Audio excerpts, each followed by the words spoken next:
Asia's economic growth is no longer moving in a single direction. It feels to me like it's bifurcating. Across markets, a K-shaped pattern seems to be emerging: rapid digital adoption at the top and rising financial vulnerability at the bottom. Payments penetration is rising quickly, yet credit access remains stubbornly uneven. AI promises better risk models, but it also threatens to harden the divide if it's not deployed responsibly. And millions of first-time borrowers are stepping into the formal financial system just as the rules of credit and inclusion seem to be rewritten. This episode of the Asia Tech Podcast asks whether technology is closing the gap or quietly widening it. We want to know what is driving Asia's K-shaped economy, and is credit access becoming the defining fault line? Can AI enable fair underwriting at scale, or will it reinforce the very inequalities it's trying to solve? What partnerships, policies, and industry shifts are required to build a recovery that genuinely includes first-time borrowers in emerging markets? To unpack these questions and more, ATP is joined by Lito Villanueva, Chief Innovation and Inclusion Officer at RCBC, Weili, Head of Investor Relations at PayJoy, and Ramesh, Jairam, Chief Commercial Officer at One Connect Financial Technology. Thank you all so much for coming and doing this. How are you doing today? Yeah, great. Yeah. Awesome. Thanks, Michael. It's awesome to have you here. Okay, let's just jump right into this thing. We talked about the K-shaped economy in the intro. How do you each define this K-shaped economy, and what signs are you seeing, if any, that the divergence is accelerating in emerging markets? And Lito, let's start with you. Okay. We've heard about the AK-shaped economy practically during the COVID-19. It was first coined during that time when, people saw that there were mass layoffs of blue-collar workers, while white-collar workers and more affluent members of society saw their incomes and wealth either strengthened or multiplied. And while the K-shaped economy phenomenon is very limited to the U.S. context now as of the moment, in the Philippines, we practically face also some challenges, in addressing the divide between the upper and lower classes. And our experience in the COVID-19 pandemic shows that sustainable finance is a critical bridge in addressing this divide.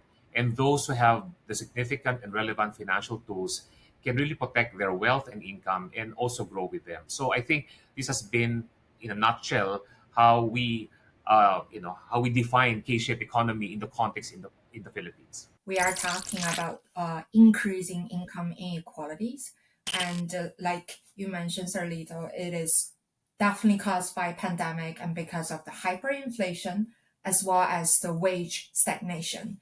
And at PageWay, and we provide point of sale financing and secure credit to people who have historically been excluded from credit systems. And they are single mom selling secondhand clothes on TikTok. They are call center agents in the Philippines. And so we are seeing the K-shaped economy and the dynamic playing at the household level every single day. And since the pandemic, we have seen an increasing demand for inclusive credit and our services.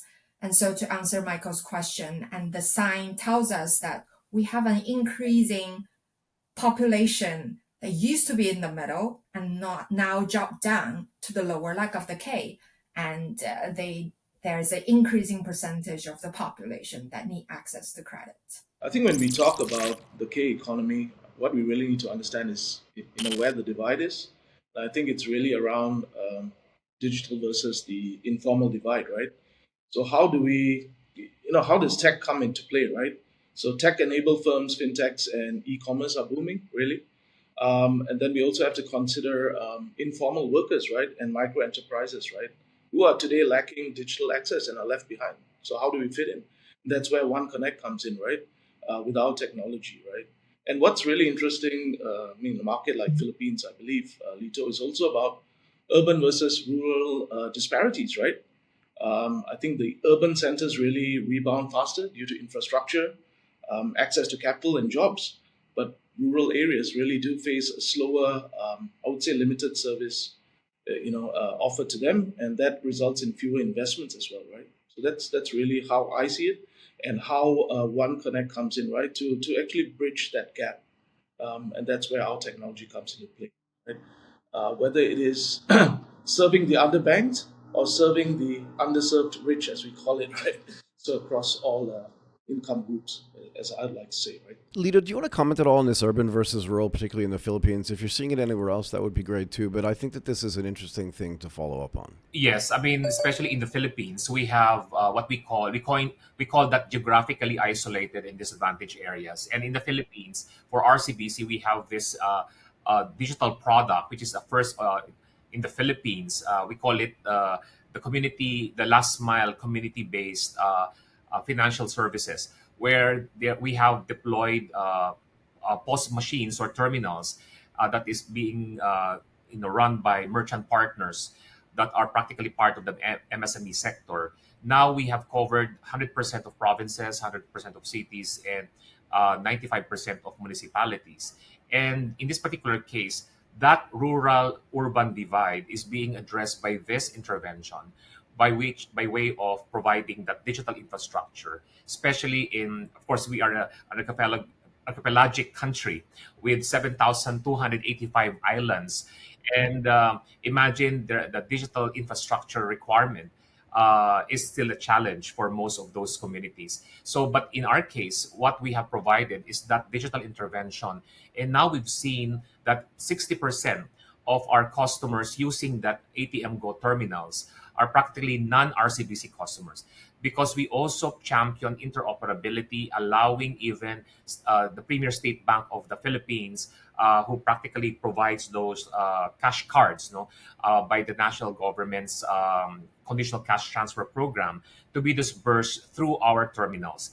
And in fact, on top of that, note that 65% of the customers using that intervention, that last mile community-based terminals that we set up, you know, especially in island communities, 65% of them are rural women. So this is so much. There's so much impact when it comes to positive outcomes, and in fact, on top of that, also the disbursement of salaries by police personnel, military, pensioners, and even teachers, and even local government unit employees. I mean, just imagine the impact, and that's why, to Ramesh statement a while ago, I mean, that's, I think, the how we are envisioning ourselves to make sure that we provide that sustaining impact, to make sure that we provide that service to our fellow Filipinos in the remotest areas in the country. Weili, do you want to comment on that as well, this urban versus rural divide? And also this idea of, Lito mentioned this earlier, this sustainable finance, sustainable financial tools, and maybe how these financial tools help close this inclusion gap, if that's fair. Absolutely, absolutely. And I also want to follow up on Ramesh's comments about gig workers and like different work type. And we are seeing increasing like number of people, increasing percentage of the population and being dropped out of the formal worker force, and they no longer have a fixed salary, and they have to patch like different multiple irregular incomes to make ends meet.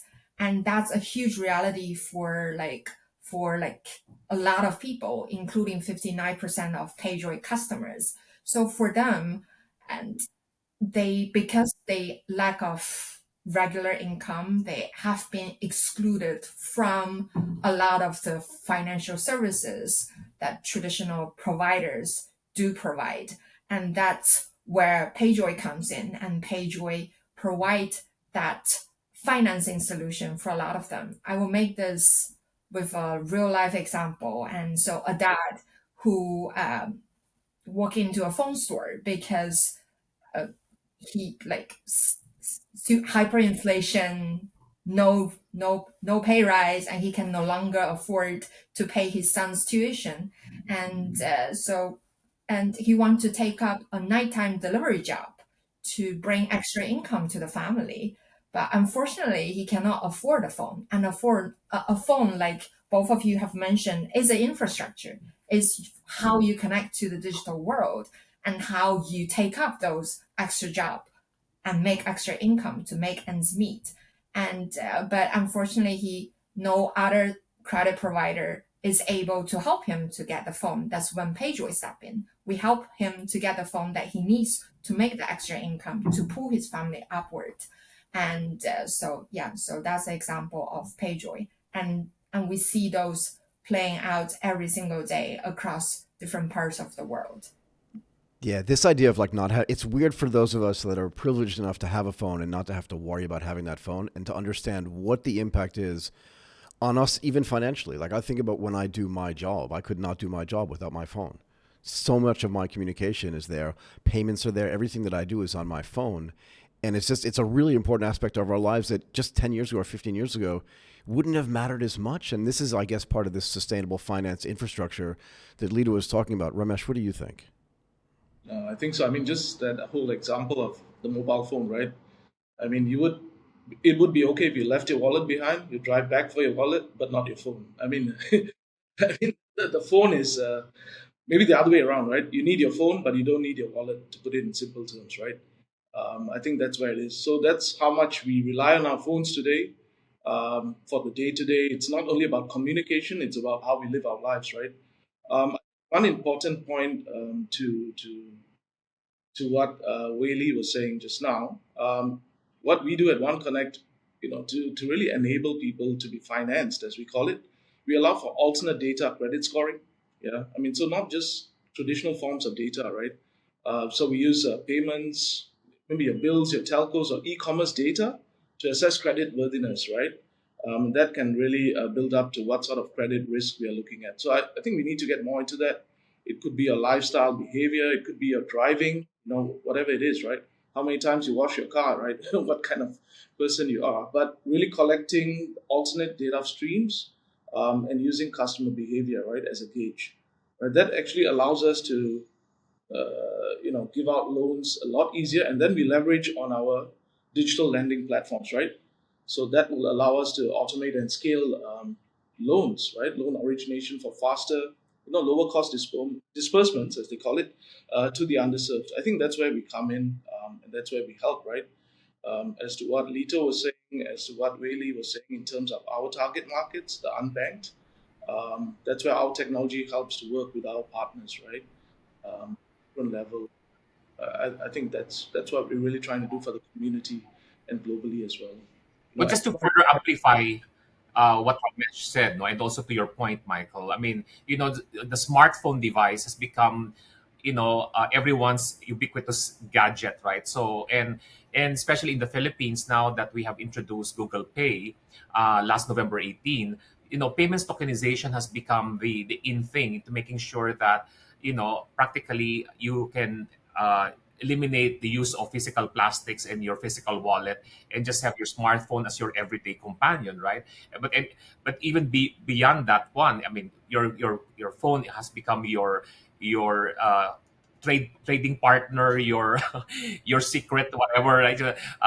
So practically everything is in your phone, right? So, and the good thing with tokenization, and in fact, this is not just only on limited to payments, but practically you can embed everything that you have in terms of rewards, loyalty, even your what do you call it, transport passes, your boarding passes, your ID, etc. And we are also anticipating the entry of Apple Pay in the Philippines by mid next year. I mean, just imagine the power of tokenization that even for offline transactions, you can make use of your smartphone, Google Pay or of Apple Pay moving forward. So I think the adoption, especially amongst Filipinos, is staggering in terms of, for example, as you may know, Philippines was touted as the texting capital of the world 15 years ago, and also we still hold the record of being the most prolific in terms of having to have the most number of Facebook or social media posts. Uh, and but the thing here is on how we could translate that superiority in adoption in social media and call in texting capability to financial services use of your smartphone, right? So that's why financial education or financial literacy plays a critical role. Plus, of course, the impetus or the emphasis on cyber hygiene or cybersecurity education, because with, of course, sad to say, but the bad actors are sometimes 2 or 3 steps ahead of of industry. That's why the banks, the financial institutions, and fintech players are united in terms of having to collaborate insofar as having to share fraud intelligence amongst themselves to ensure that we uphold what we call consumer protection, and of course having to ensure that what we call trust or digital trust is protected by all means. So, Lito, you'll like this, but one of the recordings we're doing later is with the global head of threat disruption at Meta. So we're going to have that conversation about like why cybersecurity and cyber cleanliness is so important. I wanted to touch on something else that all of you have kind of hinted at, but I want to dig a little bit deeper into it. Lito, you mentioned putting sort of digital kiosks and ATM machines in places, even if your own customers aren't using them. But and that's super cool, right? Where does credit come into play? And maybe Weili, we can start with you. Where does credit come into play, and how does it help people from falling even further behind in this K-shaped economy that we were talking about earlier? Michael, very good question. No? So, credit access is an important tool to really help level off the playing field. No? And drawing from the Philippine experience, it is quite important to complement the availability of credit with digital financial literacy. So, in fact, just a few days ago, the Asian Development Bank raised alarms on the accessibility of loans to MSMEs. And as may know, MSMEs in the Philippines comprise of about 99.6% of the entire economy. So just imagine the lack of acceptable collateral to access credit while banks had high credit risk perceptions and operational costs. And, digital channels remain an important access point for segments that have limited access to credit and loans. And as people open their own bank accounts digitally, their credit profile is created, making them eligible for various loans and credit products. Because in the Philippines, we have to admit that there are still millions of Filipinos that are still new to credit. So that's why we are doing a lot of initiatives to make sure that they will be part of the formal financial system. I think the term financial literacy came up a few times, and I love that term, Lito. And so going back to first time borrowers, um, I think I still remember the first time when I got a credit card right after college. I'm like, Same. oh, that's so exciting. But at the same time, it's like, oh, what if I cannot pay on time and will I get into trouble? And so these are the two biggest challenges at PayJoy we see and for first time borrowers. And number one, they do not know how much credit is appropriate. And number two, and they can get overwhelmed by the complicated math behind all this compounding interest. And trust me, even as a professional financial analyst, sometimes I get confused. And so at PayJoy, we recognize those challenges. And that's where we came in and with a lot of financial literacy and education tools. And we design our product so that we start our customer with a very small credit limit, and as they build the track records, we grow that limit. And also a very important feature that we are a public benefit corporation, and inclusive and fair lending is very important to us. We do not charge recurring interest, and we do not charge late fees, and the total cost the customer have to pay is fixed upfront. So it avoids the debt spiral and all the debt trap that customer may face. So back to your question and also your comments from Lito, and I think financial inclusion is super important and access to credit is super important. But making sure is the right first step for a lot of first-time borrowers in a very responsive way, and by showing them how to use credit, because credit is like a fire. It can be a tool, and can also be dangerous when you just don't know how to use it yet. I would say an inclusive recovery look like, right? So, really it's about broad-based credit access, so affordable, responsible lending reaches, that reach the underserved, right? Including women and youth and informal workers, right? I think really that's where you're really focusing on right now. So I hear you. And then we talk about what Salito mentioned, right? The large portion of the Philippine market, we talk about MSME, right? So how do we give MSME empowerment, right? So it's around small business access, working capital, digital tools, and markets to grow sustainability, right? I think that's where we really need to focus on. I think in this region, I think where our technology also comes in is a combination of two things, Michael, digital and human support, right? So our tech solutions are really backed by trust, I would say transparency and local support, right? Just not algorithms. So I think we really try to fit and we build an ecosystem.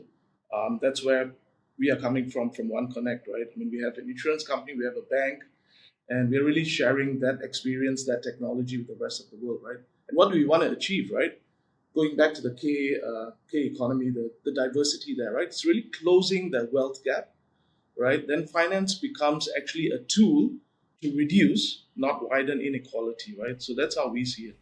And that's how we're helping the emerging markets as well. Yeah. It reminded me about what you said in terms of, for example, in RCBC, we coined this term phygital, or physical digital blended banking experience, because it's not really, digital is not the ultimate solution for you to be able to scale inclusive digital finance. Digital is the tool, but you still have to be mindful that you still have to, shepherd or educate those, individuals who are not yet into it, right? I mean, that's why you have what we call the digital divide, right?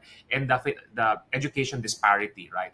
So I mean, you really have to make sure that one way of really leveling the playing field is for you to be able to shepherd everybody, to be at par with everyone, and to be, and simultaneously be able to, navigate the entire journey, right? So that's why we said that one way to really democratize access to finance through digital means is by way of ensuring that you have those capabilities available to also for people who are not really equipped with with the know-how, with the knowledge, with the technical expertise to really, I mean, just imagine there are also people who would be very unfamiliar with how to navigate the smartphones, right? So more so in terms of having to, because they're so used to talking to people, to human beings, right? So that's why there is that blended banking experience of ensuring that at the end of the day, they will still trust the human being rather than the smartphone, right? But imagine the human being, or the RCBC personnel, or the agent of RCBC through agency banking is the one, guiding the individual as a first time user of a digital application, for example, on how to navigate that, right? And with that thing starts the trust, right? So that's why I think the adoption amongst Filipinos when it comes to digital payments is phenomenal.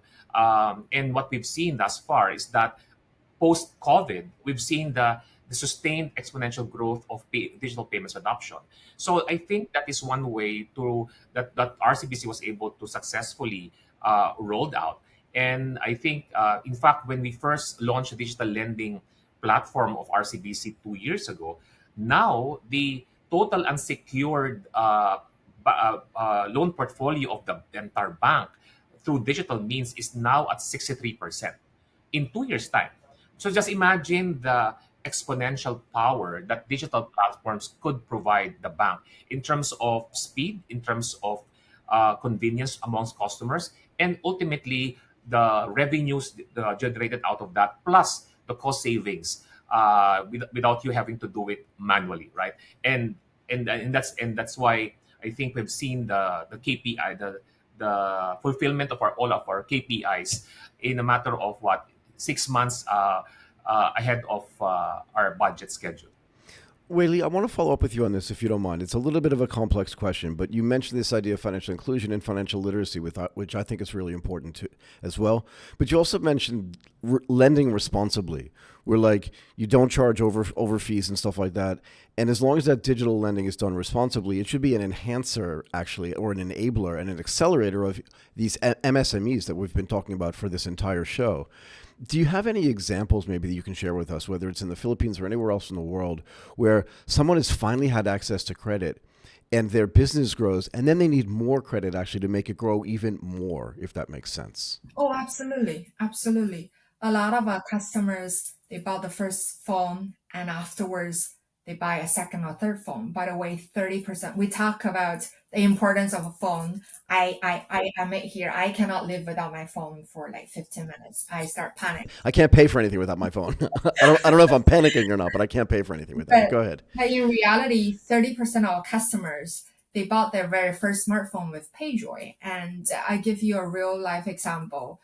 The like her name is Paula, and I mentioned her briefly before, and she sells secondhand clothes. She's a single mom, and she has a 4-year-old daughter, and she sells secondhand clothes on TikTok, and her daughter accidentally dropped her phone. You can imagine that panic she had. Is like, no, now I can no longer bring like anything to the table anymore. And so she walked into a phone store and trying to get a phone. And of course, being a gig worker, as we mentioned, with no stable income, is super hard for her to get underwriting and or loan down. And that's when she met Payjoy, and now she's growing and very well. And now her daughter is also become older, and she got a second phone for her daughter and education.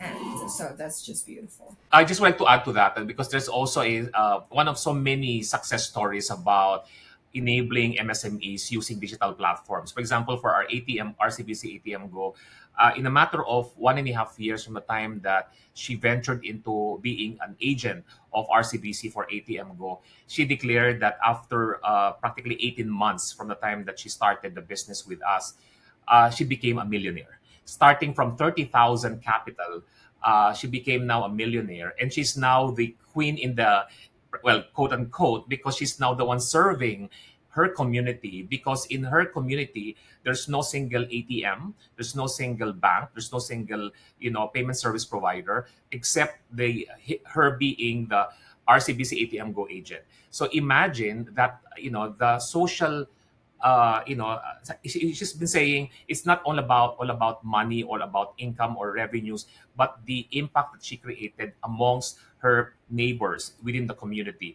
I mean, especially during, for example, typhoons or calamities where the national government would provide the cash grants, but she will now be digitally, but now she would be able to disburse that through physical cash.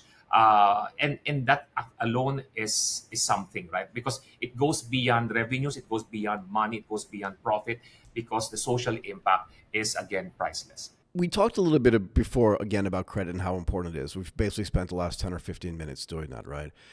But what I also mentioned in my intro about technology is technology widening the gap or closing the gap. And I want to talk specifically about artificial intelligence, particularly when it comes to credit analysis, analyzing whether somebody actually should have access to credit or not.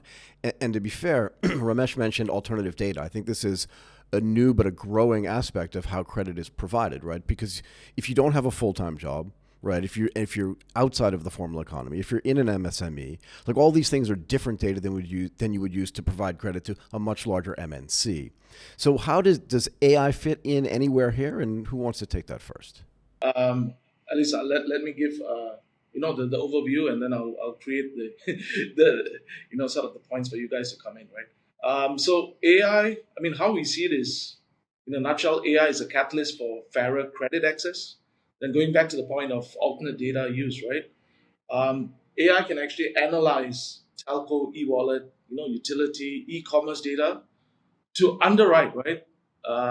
Thin file, or we talked about unbanked individuals where traditional models have gone wrong, yeah, and they don't have a credit history, right? So you can ignore those traditional models and then have this alternate data usage as a model, right, to actually assess their eligibility for a loan. So that's one, really. I think point number two I would talk about is scalability and efficiency, right? So this will actually AI will allow real-time credit decisions with lower cost, right? Helping lenders reach rural or underserved markets at scale, right? So that's really my point number two. And then point number three, we talk about risk assessment, right? So dynamic risk assessment, right? AI can move beyond static credit scores and assess behavioral, or I would say transactional signals, right? Offering more flexible credit options, for those requiring, a round of financing, right? Why not? And that could go across not just retail, but also business, right? MSMEs, and as Lito mentioned. So that's why I really see AI coming in as a catalyst, right? To really help with this area. Yeah. Chime into that topic, no? And I think for us, for RCBC, we even created an AI oversight council chaired by the present CEO, together with the key group heads that are supposed to be, covering AI space in the financial services space. The thing here is, you know, in extending credit, you can leverage and you can have the optimal use of agentic AI or Gen AI, and how you could now be able to provide particular use cases and be able to still, you know, it's not, the agentic AI or these tools will not ultimately be independent of what you're doing currently, because you still have to aid them insofar as, say, for example, ensuring that there is still what we call the human in the loop thing, right? Because you are also trying to ensure that the data that you are trying to digest for these tools would also be relevant and authentic, right? And that's why we are very particular about ensuring that even the organization is ready for that, to the point that we even had to come up with what we call a survey to determine the AI quotient of all the 6,547 officers and employees of the entire bank. And having to ensure that they also undergo certification, not just having knowledge about agentic AI or Gen AI via Google or via ChatGPT. So ensuring that they themselves would be able to embrace and be able to be knowledgeable about the you know the good and the bad of those technologies for the bank, right? And that's why I think it's really more about having that knowledge, having that understanding and awareness about these tools and how you could better use these tools for the betterment of society while aiding the bank for sustained growth. I love the term good and bad, Sir Lito, and because and our headquarters is in San Francisco, and I live right next to Stanford, and there's a human-centric AI theme all over the Silicon Valley, and so the question we or I like at Pedro, we always think is AI can be dangerous and AI can be good. All depends on how you use it and how do you install a framework to make sure and to measure quantitatively that the AI is doing good and AI is becoming a tool for people to include more people to level the playing field for everyone. And so we like at Pedro, we definitely use AI and to help people access their true credit worthiness. And we responsibly approve 95% of the applicants.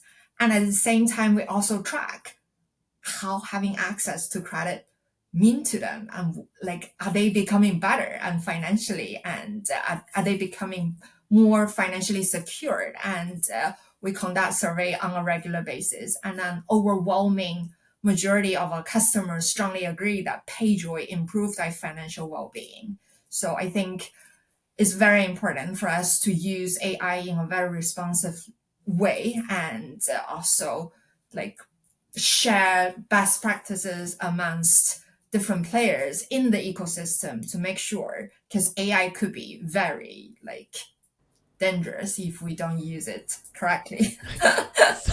So I feel like AI to the general public was unleashed kind of at the end of 2022. I always struggle to remember exactly when it was, and I say this on a lot of episodes, right? And you're right. I think there's good and bad here, but I also feel like, and this is for everybody, so feel free to comment on it. But I feel like we're in the early days of this.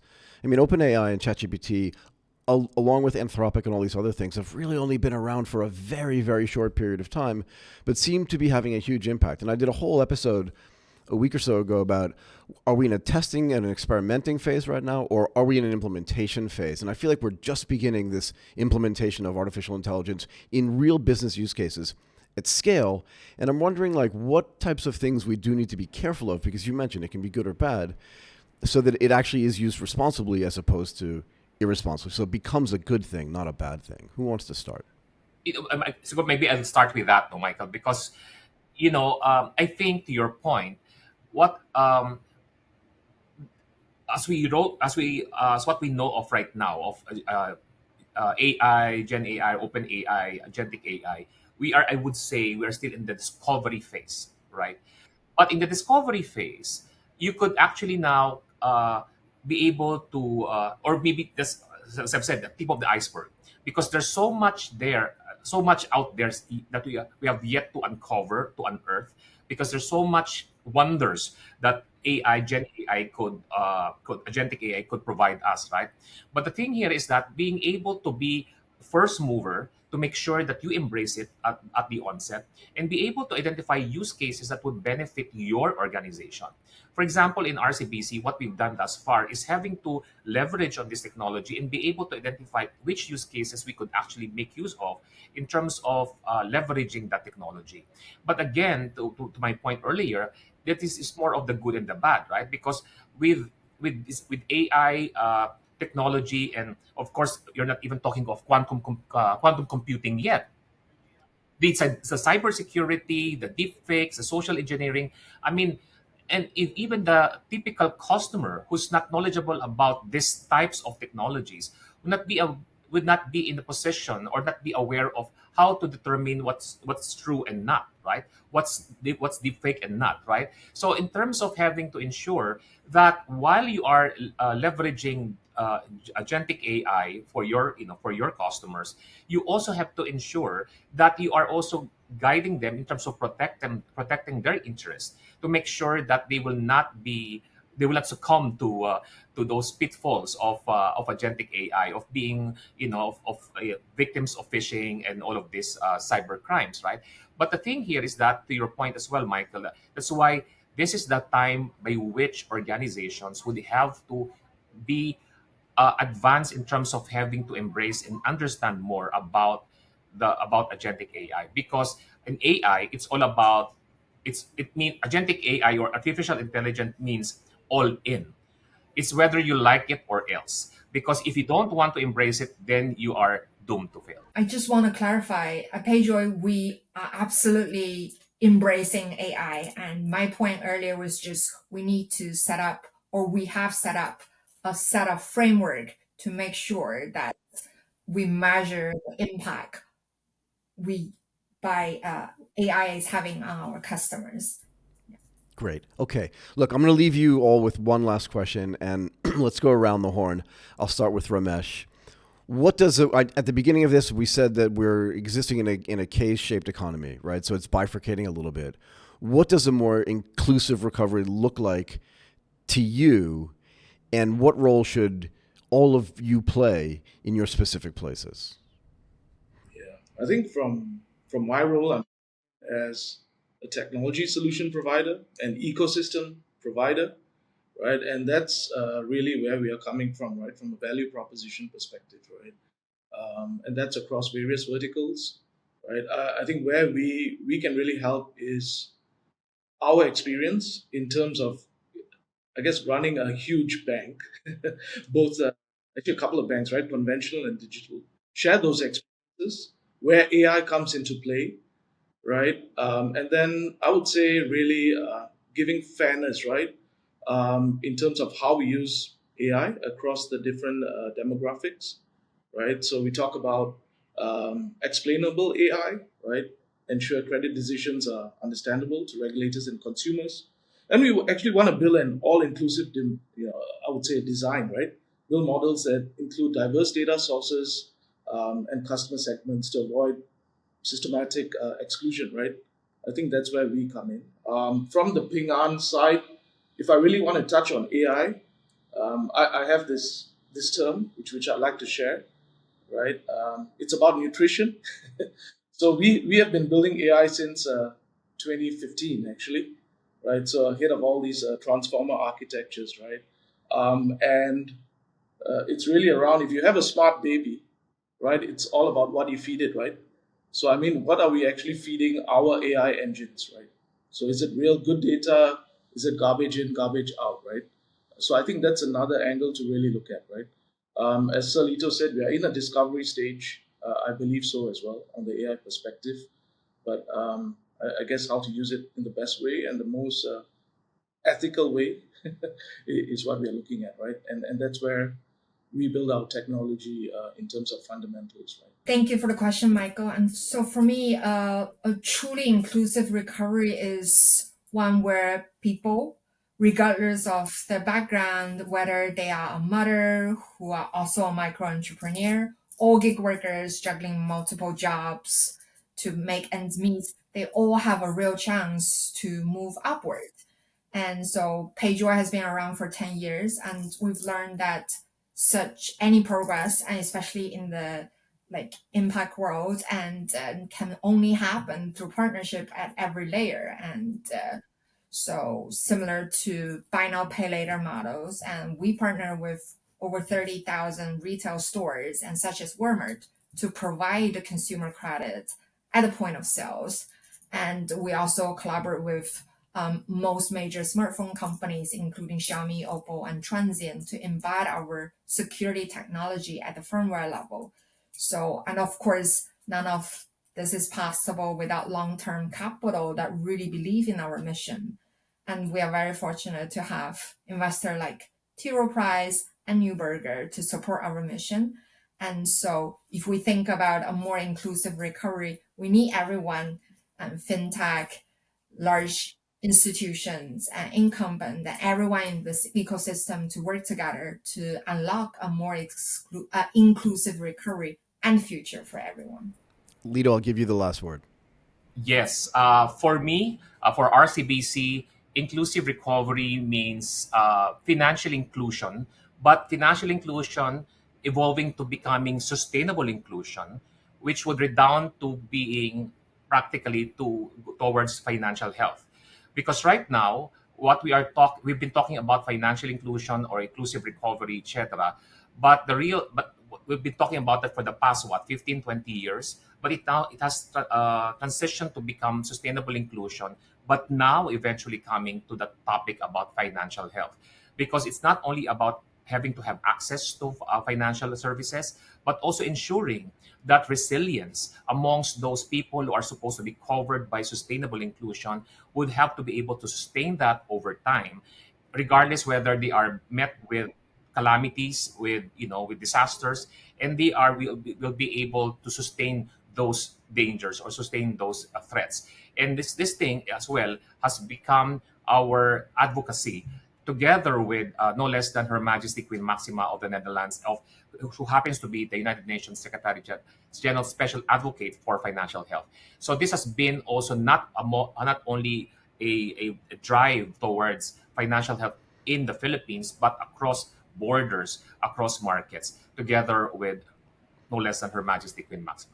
Okay, you were all awesome. Lito Villanueva, Weili, and Ramesh Jairam, thank you all so much for doing this today. I hope you enjoyed it as much as I did. I really appreciate all of your time. Thank you again.